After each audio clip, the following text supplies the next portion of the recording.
Bonsoir et bienvenue à cette édition de l'Hebdo du 22 août 2024. Mon nom est Clara Maté-Genet et je suis votre animatrice. Ce soir à l'émission, on se rend à Deux-Montagnes pour discuter avec les représentants de Québec solidaire de la nouvelle déclaration de Saguenay. On va ensuite à Sainte-Thérèse pour découvrir la nouvelle attraction de réalité virtuelle du centre d'amusement TAG e-karting. Je fais le point sur l'expansion de ce qu'on appelle les déserts informationnels et on termine notre tournée des Basses-Laurentides avec un compte-rendu du Festival de la bande dessinée de Prévost. Bonne émission!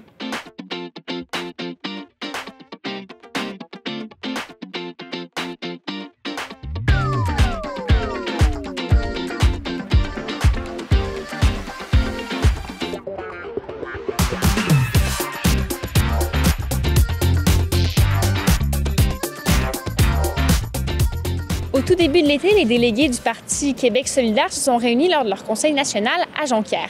C'est lors de cette rencontre qu'a été adoptée la déclaration de Saguenay, qui se veut un nouveau pacte pour les régions du Québec.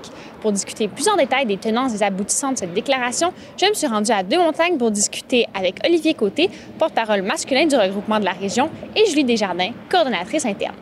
Avant de plonger là, vraiment dans le contenu donc, de la déclaration de Saguenay, pouvez-vous m'expliquer un peu le travail qu'il y a eu derrière tout ça pour en arriver là, en fait? Tout au long de l'année 2023 puis début 2024, les députés de Québec solidaire ont fait le tour du Québec, ont rencontré des membres puis des personnes qui sont pas membres de Québec solidaire à travers toutes les régions du Québec pour savoir qu'est-ce qui les freine dans le fait de voter pour Québec solidaire. Et aussi savoir les personnes qui sont déjà membres, pourquoi elles sont membres. Mais ce qui était vraiment important, c'était d'aller chercher les raisons pour lesquelles certaines personnes hésitent encore, même des fois quand elles sont d'accord avec le programme ou avec la plateforme, pourquoi il y a une certaine hésitation. Donc, c'était d'aller à la rencontre des gens dans les régions pour pouvoir répondre à ça. Le programme est super rationnel, super étoffé sur tous les enjeux auxquels on fait face comme société exposée au changement climatique. Donc, on veut pouvoir bonifier ce programme électoral-là pour qu'il soit encore meilleur, plus attrayant. Qu'est-ce qui est ressorti de ces rencontres-là avec les citoyens et citoyennes? Il est ressorti 4 grands axes. Il y a eu la transition écologique, la protection du territoire, avancer ensemble. Décentralisation. La décentralisation, effectivement. Puis ça, ces 4 grands axes-là, ça oriente tout ce qu'on connecte à la plateforme puis au programme de Québec solidaire pour bonifier qu'est-ce qui était déjà là, en tenant compte beaucoup plus de tout ce qui est les régions puis la variété de régions puis de personnes qu'il y a au Québec. La réalité, oui.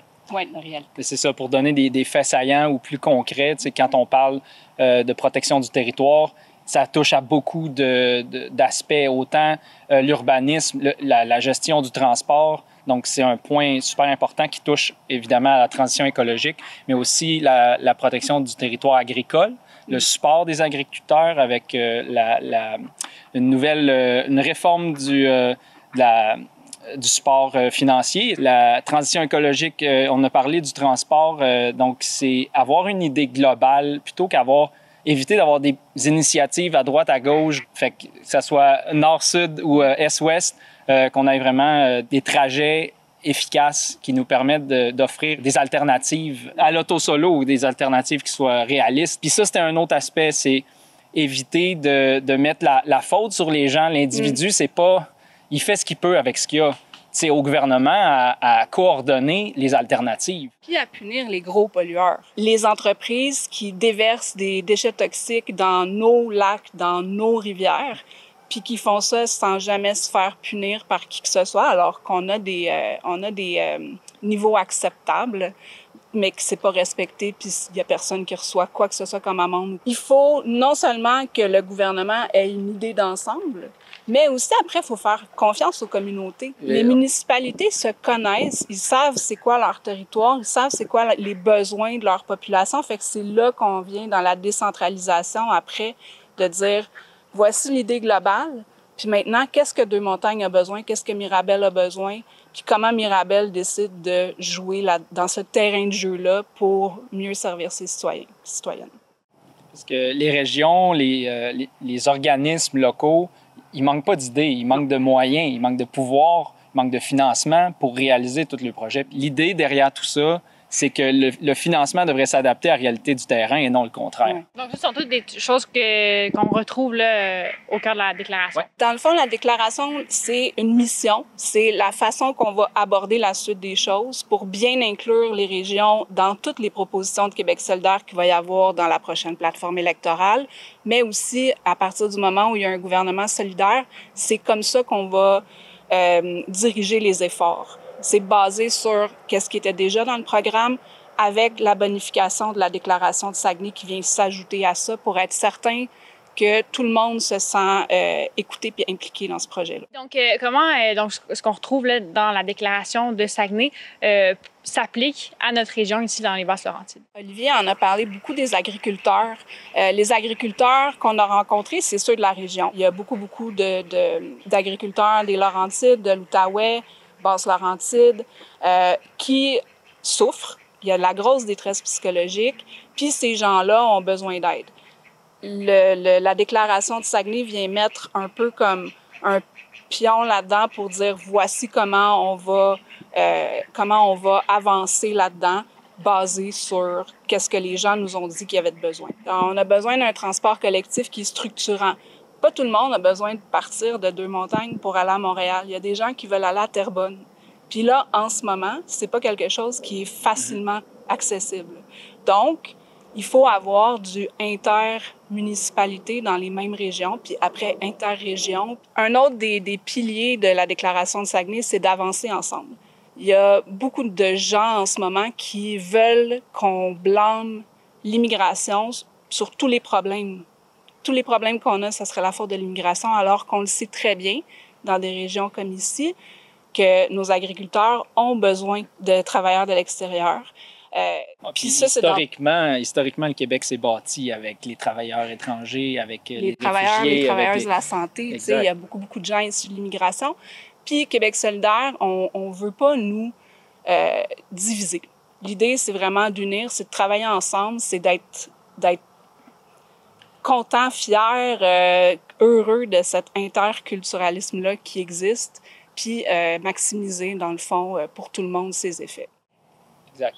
Il n'y a rien de plus contre-productif que de viser quelqu'un comme étant la source des problèmes alors qu'il pourrait faire partie de la solution. La déclaration de Saguenay, c'est pas une recette. C'est pas 6 étapes pour un Québec en santé. C'est vraiment une mission puis une orientation que Québec solidaire se donne pour voir l'avenir du Québec puis l'avenir de Québec solidaire à l'intérieur de ce Québec-là.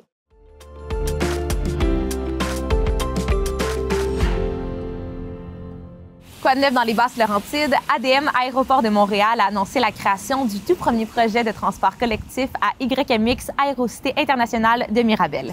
Cette initiative, en collaboration avec EXO, la Ville de Mirabel et le service Mobilité Alternative, permet maintenant un service de navette, et ce depuis le 19 août dernier, à partir de la station de métro Montmorency à Laval.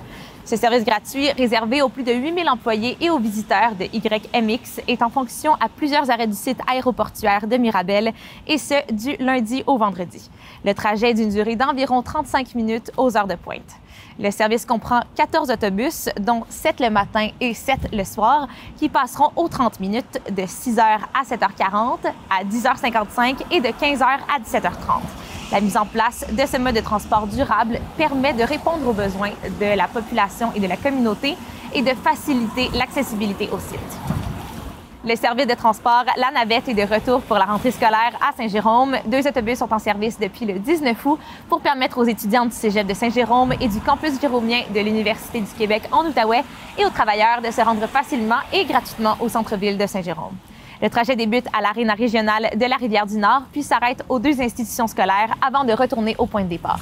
Le service est offert du lundi au vendredi de 7h à 18h30, du 19 août au 18 décembre et du 20 janvier au 23 mai 2025, à l'exception du 15 au 18 octobre et du 10 au 14 mars 2025. Parlant de rentrée scolaire, la Ville de Lorraine souhaite rappeler que la sécurité des écolières et des écoliers est une responsabilité collective.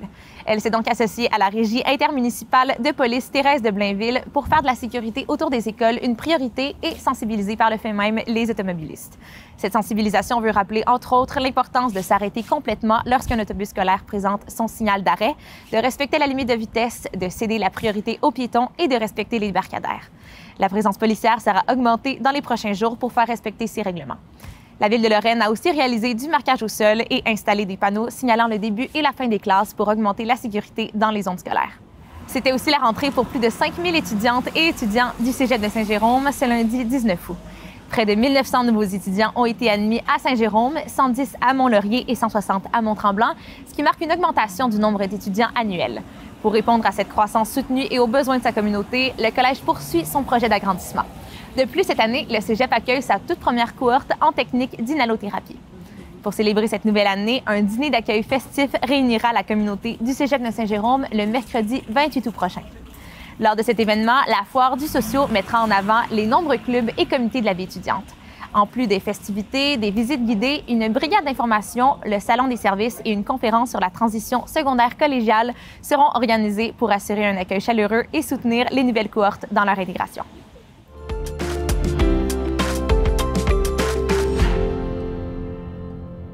Un tout nouveau jeu de réalité virtuelle est maintenant disponible au centre de divertissement familial Tag e-Karting de Sainte-Thérèse et notre équipe est allée y faire un tour. Le Tag e-Karting, c'est un centre, disons, multi-activités qui est vraiment représenté par une piste multiniveau. C'est l'attraction principale, c'est le wow factor qu'on a au Tag e-Karting, donc une piste de karting électrique sur plusieurs niveaux avec plusieurs configurations de pistes. Durant la semaine et le soir, c'est en super piste. Et puis les fins de semaine, c'est la piste qu'on appelle medium au niveau de la grandeur. Mais c'est une piste qui est considérée comme la plus grande au Québec et au Canada parce que ça tourne en 40 secondes au tour. Et puis pour une piste de karting intérieur, c'est quand même très long comme tour. Puis le reste, bien, c'est les attractions. On a 6 allées de bowling, on a 6 allées du lancer de la hache, on a un cinéma 7D, on a une arène virtuelle qui est notre nouvelle attraction qu'on peut appeler du laser tag. On a la vraie arena de laser tag de 3500 pieds carrés aussi. On a des arcades, on a des salles de fête d'enfants, on a des salles corporatives avec des projecteurs, écrans géants pour présentation, team building ou des parties de bureau ou des parties de Noël. Il manque toujours quelque chose.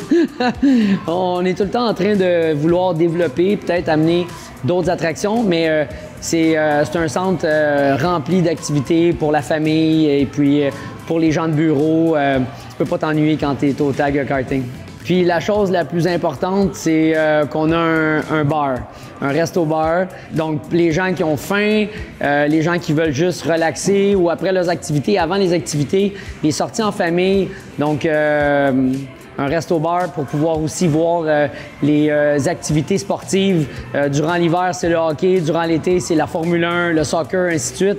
Donc, il y en a pour tous les goûts. Puis, que tu fasses ou que tu fasses pas tes activités, en début ou en fin, le Tag Bar, c'est la place. Suivez-moi, je vais vous présenter la nouvelle attraction Zero Latency, haute technologie, dernier cri au Tag e-Karting. C'est quoi les particularités, en fait, de cette installation-là?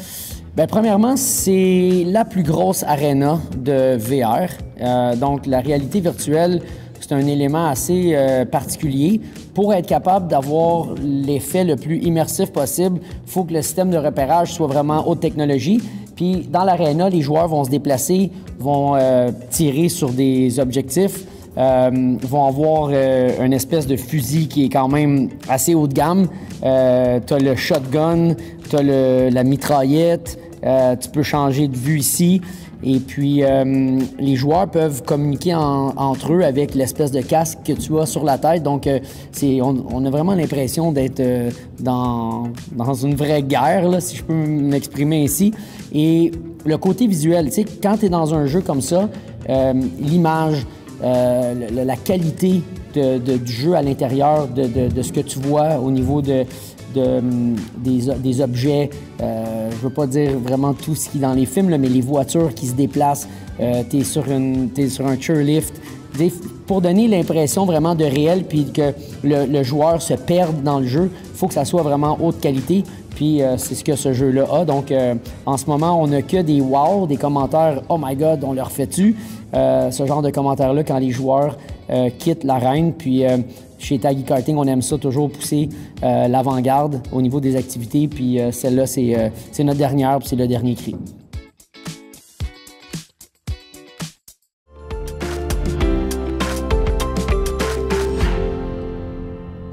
Plusieurs instances ont haussé la voix dans les derniers mois pour signaler l'ampleur que prend la crise des médias. Dans cette crise qui affecte grands et petits joueurs de l'industrie, les médias locaux sont durement touchés. La Fédération nationale de la culture et des communications craint l'expansion des déserts informationnels.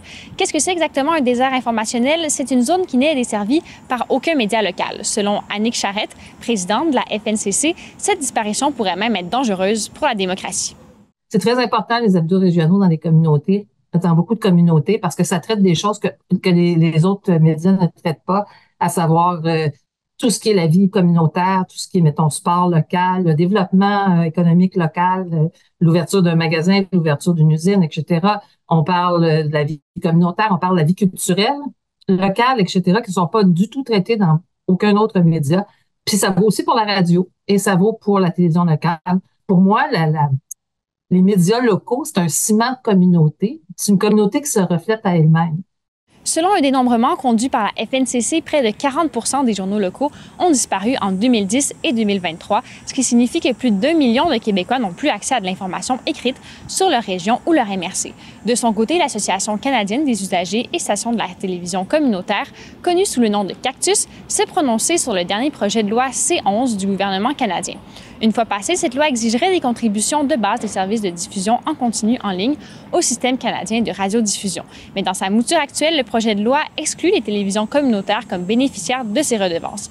Selon Cactus, et je cite, « Cette dernière décision sape la démocratie canadienne et va à l'encontre de l'intention du Parlement qui souhaitait que la nouvelle loi garantisse davantage d'inclusion, de représentation et de diversité. » Fin des guillemets.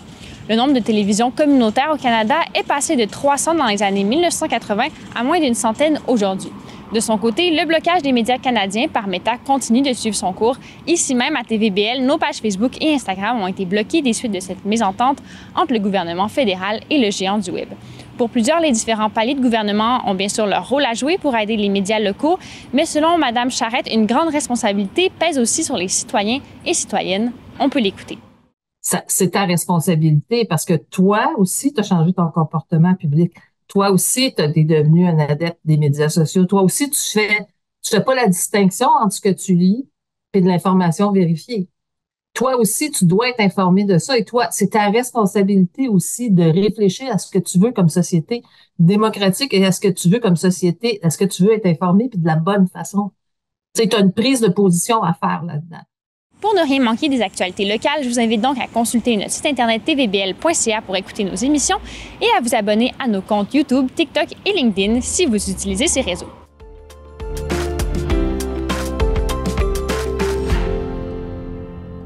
À venir dans les Basses-Laurentides, la Ville de Mirabel annonce la mise en place d'un nouveau service offert aux abonnés du service de la bibliothèque.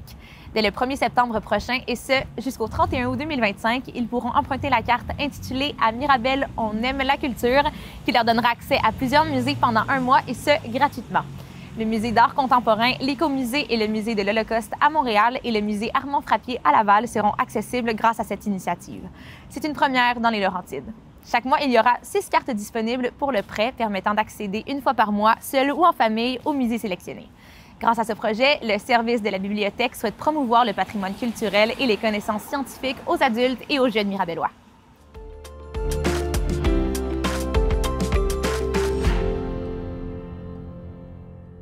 La fin de semaine dernière se tenait le festival La bande dessinée de Prévost et notre équipe était sur place pour l'occasion. Bien, en fait, c'est de mettre les artistes au cœur d'un événement, donc que les gens puissent venir prendre le temps de jaser avec eux, des rencontres. Donc, c'est vraiment le lien unique un peu, le côté sympathique puis le côté chaleureux qui est mis de l'avant dans tous les volets, autant au niveau des animations que de la façon que le salon est construit. Donc, c'est des rencontres, les artistes sont là tout le week-end, à journée complète. Donc, c'est vraiment la discussion et l'échange qui est au cœur de tout ça. Quand le festival est né, en fait, on était très petits. On était dans un gymnase d'école avec une vingtaine d'artistes. Aujourd'hui, on est rendu dehors, sous chapiteau. On est plus près du 40 artistes. Le festival a beaucoup évolué avec les technologies. Donc, au départ, c'était seulement des animations en gymnase, quelques-unes. Maintenant, on a plus de 30 animations qui se déroulent durant le week-end. On a, depuis la pandémie, un site web qui nous permet d'avoir des jeux en ligne, de pouvoir mettre les BDistes de l'avant, toute la programmation. Donc, tout le volet numérique s'est développé, bien entendu, mais aussi à force de grossir, bien là, les gens connaissent l'événement, ils viennent, donc on a de plus en plus de monde qui se déplace. J'aime pas ça en mettre un plus qu'un autre devant. C'est sûr que dans les gros noms que les gens viennent rencontrer cette semaine, il y a Tristan Demers, il y a Delaf, il y a Freg, on a Denis Rodier, on a JF aussi qui est très populaire, mais tout le monde est digne d'être rencontré, tout le monde a du beau stock à dire, des belles explications, des belles rencontres. Vraiment, il y a beaucoup de belles choses qui se font au Québec en bande dessinée, puis ça vaut la peine de se déplacer. Dans les activités ajoutées cette année, il y a le jeu d'évasion. On devait avoir BD 3D, mais finalement, il y a eu un pépin technique, donc on n'a pas pu le rajouter. Donc, il y a le jeu d'évasion pour les tout-petits qui s'est ajouté et qui est occupé du matin au soir sans arrêt. C'est absolument formidable. Faut venir. Faut venir au Festival de BD. C'est formidable. Venez, il y a plein d'auteurs de BD. Ils sont tous talentueux. Puis il y a moi aussi.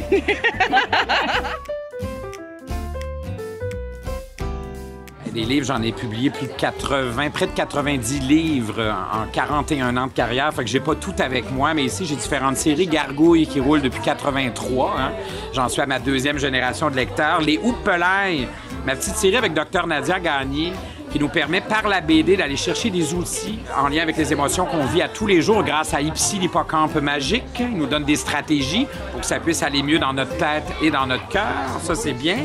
Club Licorne, ça se passe à Pointe-aux-Cornes. C'est presque aussi beau que Prévost.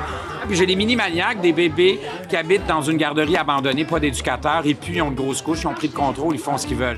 Moi, ce que j'aime le plus dans mon métier, c'est les rencontres. Parce que c'est les rencontres qui nourrissent ce qui se retrouvera dans mes livres. Alors moi, j'ai besoin de trouver un équilibre entre dessiner sur ma table à dessin, puis être présent et en milieu scolaire, et par le biais de Salon du livre et de festivals. Donc, je suis en tournée, je fais une vingtaine de festivals et de salons annuellement. Là, je dessine souvent dans les hôtels et les avions. En fait, je fais mes sketchs dans les avions quand j'ai beaucoup d'heures de vol, dans les hôtels. Comme ça me permet de me libérer du temps entre 2 albums pour être présent sur le plancher puis aller à la rencontre des gens. Parce que c'est là qu'on va chercher. L'imagination, c'est le pouvoir qu'on a d'inventer des choses parce qu'on observe notre environnement. On s'inspire et on revoit à notre manière ce qu'on observe de la vie, dans le fond. Alors moi, j'ai besoin d'être avec le monde. Je suis une bébite sociale. Vous serez peut-être dans ma prochaine BD. Prévost, c'est un incontournable pour moi. C'est des petites mini-vacances parce qu'on est bien accueillis, on est juste dans le plaisir. Alors, on sait que ça s'en vient au mois d'août et le timing est bon dans le sens où ils ont su, à Prévost, trouver cette espèce de niche estivale où il n'y a à peu près pas de salon du livre, souvent lié aux activités scolaires entre septembre et mai. Ce qui fait que là, il y a une espèce de creux. En même temps, les gens ont envie de lire, mais dans un cadre festif. Le fait que ça soit à l'extérieur, sous chapiteau, il y a de l'animation.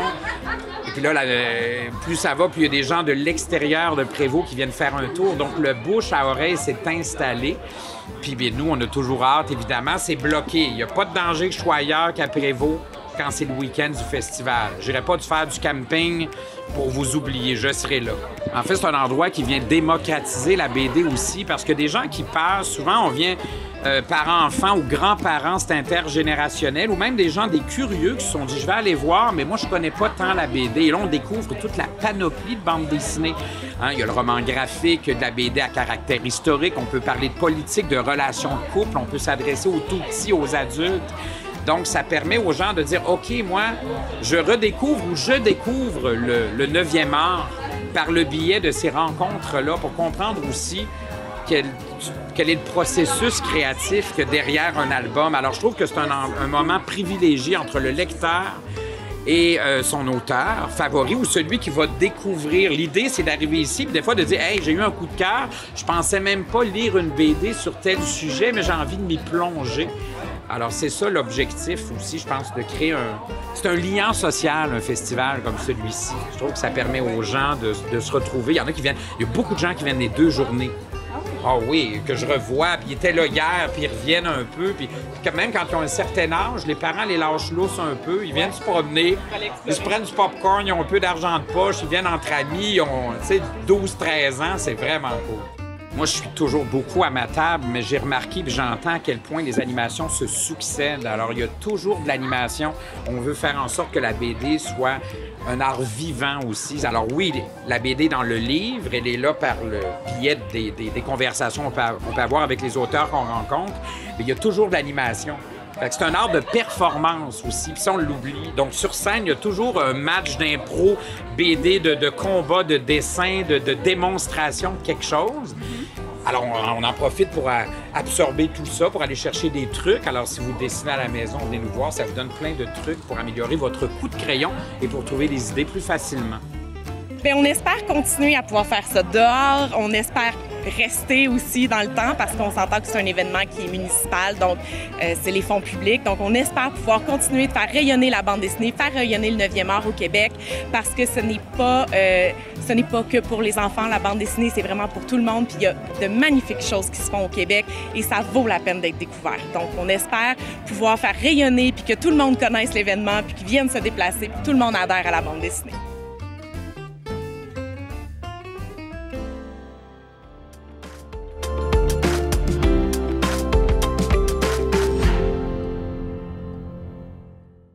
Et voilà, c'est ce qui met fin à cette émission de l'Hebdo. Pour les 2 prochaines semaines, c'est ma collègue Héloïse Lagacé qui sera à la barre de l'émission. Quant à nous, on se retrouve dès le 17 septembre au bulletin d'actualité Accès local en compagnie de Claude Desjardins. Merci d'avoir été à l'écoute ce soir et de choisir la télévision des Basses-Laurentides pour vous informer.